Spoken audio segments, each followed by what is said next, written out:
Who is responsible for the Anthony Edwards Wolves being absolutely flummoxed by the Dallas basketball team? So I have Iron Mike, Cutlery, and Betty Crocker.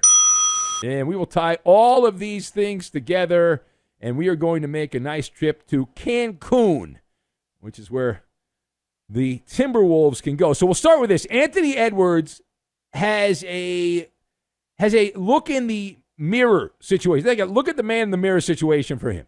He's the headliner. He's the big Bafo Sacco star and all that. For hours and hours, we heard Ant-Man wasn't going to let the Timber Puffs lose. No way, right? No way. This guy's so, not game 5, maybe game 6 back in Texas, but no way Anthony Edwards. Do you know who he is? Do you understand who this guy is? No way. He's going to put the entire team on his back, and he's going to lead the way. It's like one of those boats that cuts through the ice. That's what he is.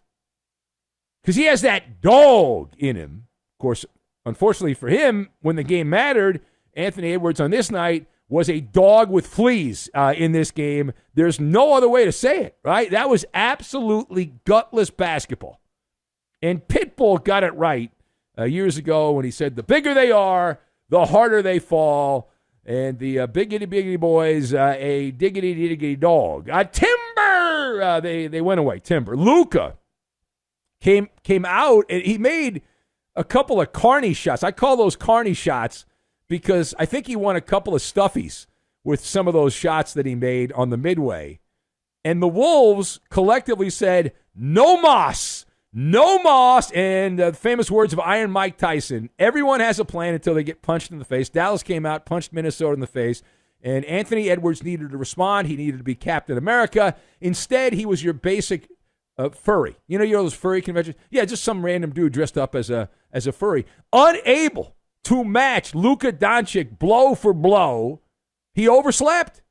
An absolute emasculation situation to the myth building of the NBA marketing department for Anthony Edwards. Ant-Man! He's got the name, he's got the nickname, he's got the game.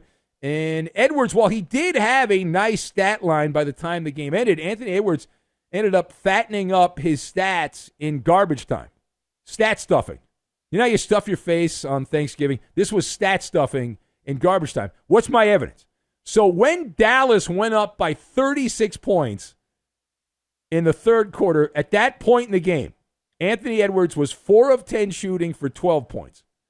Then, playing out the clock, the rest of the game he shot 75%. He had 16 points.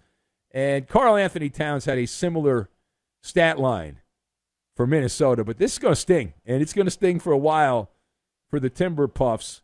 The way they play, just absolutely no show. How do you not show up? We see this a lot. It's not unusual, right? We've seen this a lot in the playoffs. But the Suns did this. Devin Booker and the Suns in a closeout game, elimination game 7 situation a couple years ago, and now you've got this. All right, now, page 2. Are the Karl Anthony Towns Wolves now guaranteed to be regulars in the upper crust of the NBA for years to come? Is this a guarantee situation? A lot of optimism. My friends in Minnesota, very optimistic. People like Femi and the rest of the crew there. But I'm on this side of the microphone, and I am shaking my head no. Shaking my head. You can't see me, but I'm shaking my head no. Minnesota has the illusion of contention for years to come. They do. They have the illusion of contention. But to me, this is a cutlery story. Now, what do I mean by that? They are at a proverbial fork in the road, piece of cutlery. They're at a fork in the road because this is an inflection point. In the words of Eminem, the truth is you don't know what is going to happen tomorrow. You just don't, right? Life is a crazy ride. Nothing is guaranteed. You have the unpredictable nature of what's to come. For example, everyone and their mother is telling me that Anthony Edwards is Air Jordan. But what if he's Penny Hardaway? What do? Right? The Wolves also are going to arbitration to figure out what's going to happen. There's lawyers that are going to decide who owns the team. If A-Rod ends up getting the team, there's a lot of chatter that he's going to run it like a slumlord. He's going to get rid of players. There's already chatter that Kitty Cat is going to end up on a new team next year, Karl Anthony Towns.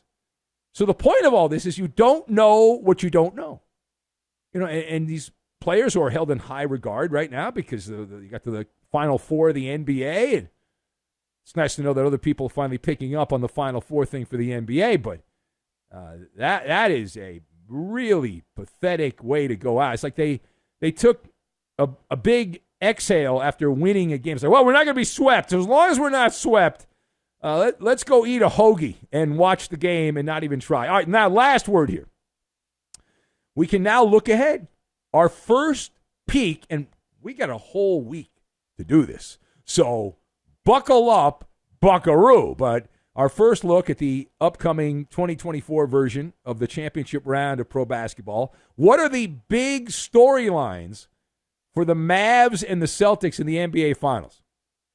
So my first thought on the NBA Finals is Betty Crocker. This is cooking for dummies. Hamburger helper, just add water. It is boob tube ready. You might remember in a previous episode of the show, we discussed that the TV people, out of the 4 teams left, this was the most ideal matchup.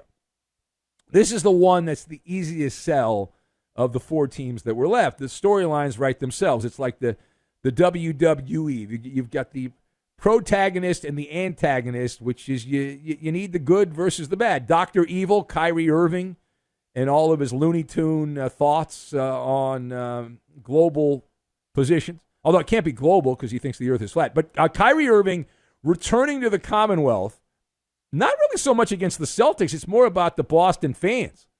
Right? Kyrie's got a beef with them. They've got a beef with him. And will Kyrie be able to hold back? Will he stomp on Lucky the Leprechaun again? Will he do that? Is he going to get into it with the fan? Is he going to accuse the fans of doing this, that, and the other thing? Stay tuned. That's the top storyline. Then you've got Luka and his first trip to the finals, trying to prove he's not Dak Prescott. And then you have Jaylen Brown and Jason Tatum in this golden run of Celtic basketball.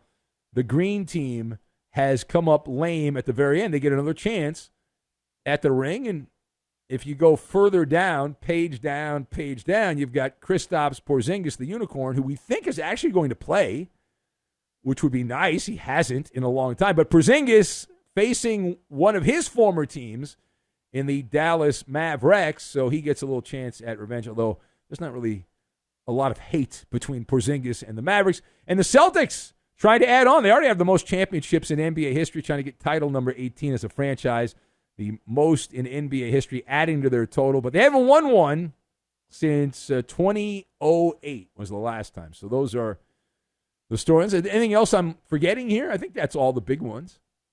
Is there anything else? Well, if Jaylen Brown ends up outplaying Jason Tatum, that would be kind of big, but that's not really a storyline going into the NBA Finals.